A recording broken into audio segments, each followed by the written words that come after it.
Hello, everyone, and welcome to another exciting Beyond All Reason game recap. I'm Turdbucket, and I'm going to be taking you through this game that I played on All That Glitters. It is a exciting map. It's one of the most popular maps on Beyond All Reason. You'll definitely find at least 4 or 5 games going at any time. Yeah, just wanted to take you through this. Battle started. Skipped, but it wasn't going. So here we go. On our side, we've got Cust down in the corner, myself in the air spot, Tony Stark in the eco spot, Gilly in the corner, Squeaky Flint in front of him, Host in the middle, Grunting Pawns next to him in the middle as well, and then Mr. Deep, frontline Canyons position. On the opposing side, we've got I Front, Cause You Won't, Hoffy Herald, Deceit, PntButtery, Daddy Milk, Barred Up, Waddles, and Sulking Crow. So we're going to kind of take a bird's eye view here to start, and then we'll zoom in a little bit on each of the players. So we can see that Deep is going with a 3 mechs, 1 solar, 2 wind start. The wind is pretty good right now, so that is working out quite well for him. Grunting Pawns is doing a very similar build there, as well as Host. It seems to be popular. Squeaky Flint is going no solar, and you can see he is struggling a little bit on energy right now. So it's always advisable to build at least 1 solar. I personally like to build 2, but it's up to your discretion. I would say Host, Grunting Pawns, and Deep are all great players, so they're at least putting 1 solar down, although many players do put 2 down. Gilly is going all wind to start here. Tony Stark went with 1 solar and some winds as well. I dropped my traditional 2 solars after my 3 mexes, built my lab, and I'm going to go into some wind here to build up my energy for the coming air battles. Cost went with a 2 solar, 3 mechs, 2 solar, lab, and then windmills. One thing to note, Cust is not building any units. That's not good. You don't want to have an idle constructor or an idle lab, right? You want to keep all the things that can build stuff working. Not sure where this guy is heading. It might have been a misclick, but after you're done building this mechs, you definitely would want to bring that over here to build this 5th mech, or actually your 6th mechs over here. Okay, so in the meantime, Deep is got some units out. He's got a Centurion he's going to use to hopefully protect his side of the map. You can see that those rovers make quick work of his Lazarus. And they do recognize because of their vision. Checking on Daddy Milk's view here. We got great vision. So they saw that Centurion. They were able to run right past it, right? And get around to the juicy eco of Deep. Those blitzes are coming in, and it looks like they're going to be able to take out the rover before it does too much damage. And Daddy Milk has got some ticks coming in of his own he's got to worry about. We'll turn off that player cam and get back to the canyon here. So PntButtery is also harassing Deep in the canyon, bringing those ticks in. But thankfully, we've got some shurikens. Costa's got some units out now, and we have stabilized that position. We're at the 3-minute mark, and we can see Daddy Milk, Barred Up, PntButtery, they are making their way to the front line. Daddy Milk has been up here for a while, as well as Host. This is why it's so important to have your commander on the front line. So Host has his comm up here, and he is forcing these blitzes to take a very long way around. And Squeaky Flint, same thing. Great job bringing your commander up, forcing these units into places they don't want to be, which is going to be sandwiched in between 2 opposing forces. And that they're going to retreat back to the canyon. He knows he's just going to lose them all, and it's going to be a metal feed. So he sends them back. Grunting has got his comm up. Cust is bringing his comm up. Gilly's bringing his comm up. So we're all making our way to the front line, except for obviously Tony and myself, because we are playing Air and Eco, and you traditionally do not bring your commander up unless there's a dire need. Especially in Eco, a lot of players will sacrifice their comm, which is what Tony did here. He is reclaiming some of that metal so he can build his T2 lab faster. Right. So let's check on me with the air right now. We've got 10 fighters in the air. Oh, I should check to see and make sure I'm not selecting. I have selected their fighters, perhaps. Let's see.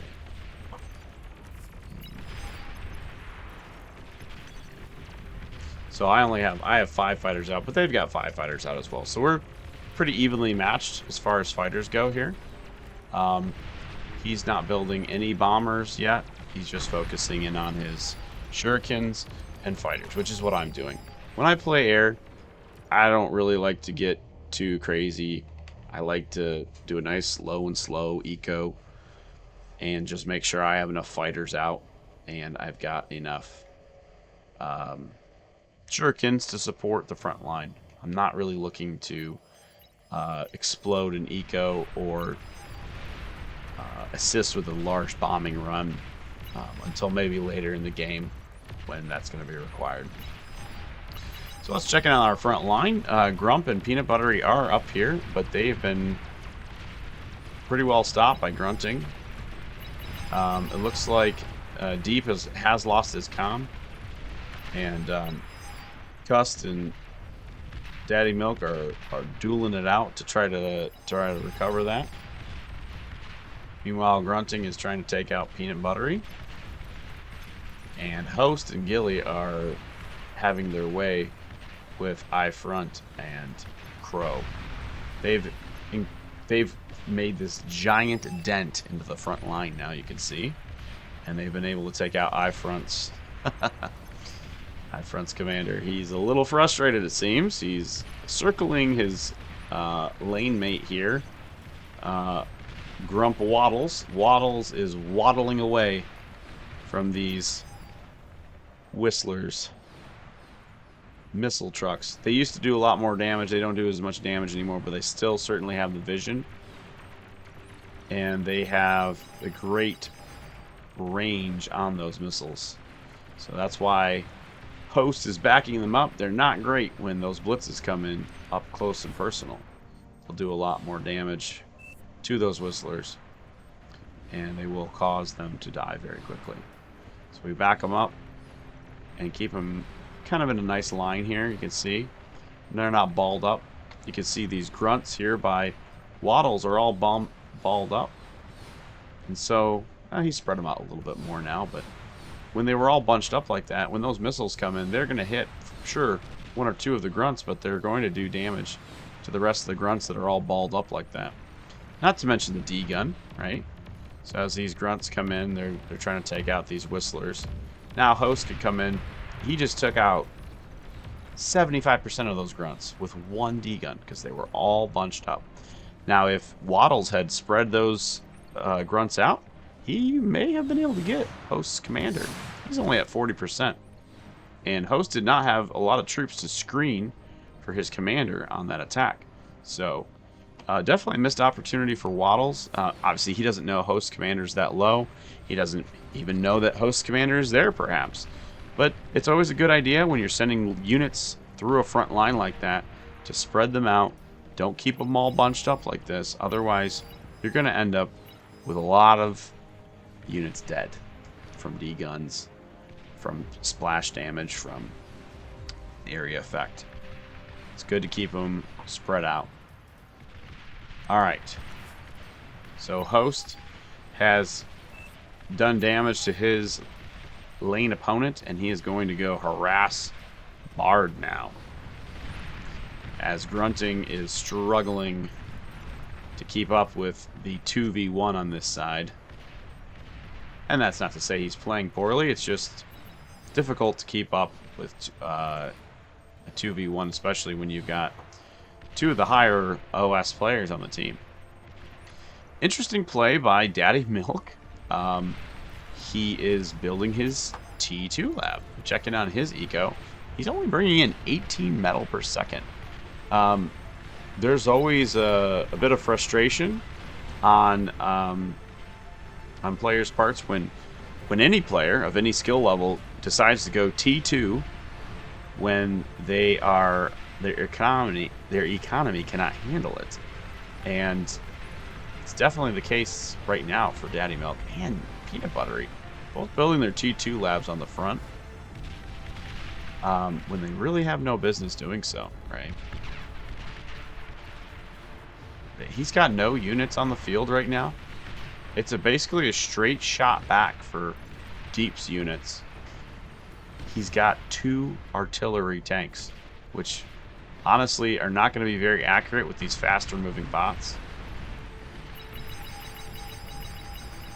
So Grunting does lose his commander right next to PntButtery, who is on 3%.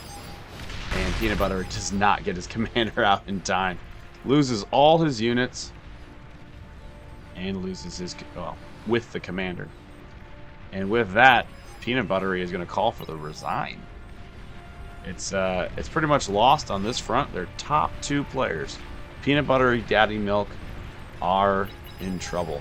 I realize we haven't looked too much on my airplay so far, but the reality is we haven't had to do much at all.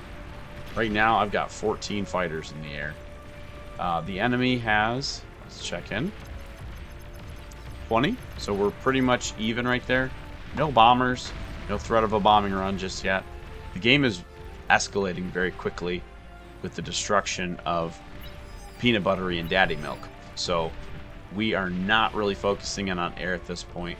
The main focus is on getting troops up to the front line and pushing against the other team here. And we can see that Host was the first commander to the front line, and him being able to pop this little bubble into their front line allowed him to come in behind Bard, do damage there, sideswipe PntButtery, and ultimately he was able to even come around this way to go and attack the other team. And there you have it. We have almost a 10-minute tap out. And that wasn't even an 8-man front. So Battle I ended. hope you enjoyed watching this video. I hope you saw some of the details of the openings for the build on the front line and how important it is to get that commander to the front, right? Host did an amazing job making units, getting his commander to the front. We saw that amazing D-gun when Waddles brought that clump of grunts up and just got blown away. So remember, spread your units out when you're attacking the front, especially if there's a commander in there. You want to keep them moving to try to dodge those D-gun blasts. You might just snipe a comm. And if you do have your commander up on the front, make sure you've got a screen of units up there to try to brush off those attacks, take some of that flak, and then use your D-gun to great effect to take out those enemy units. And it's really important to have them up there quickly, because as those raids start coming through, you're going to push those raids into places where they don't want to go, and eventually they may even retreat. So I hope you enjoyed this video. Please like and subscribe. Drop a turd in the comments, and I'll catch you on the next one. Peace.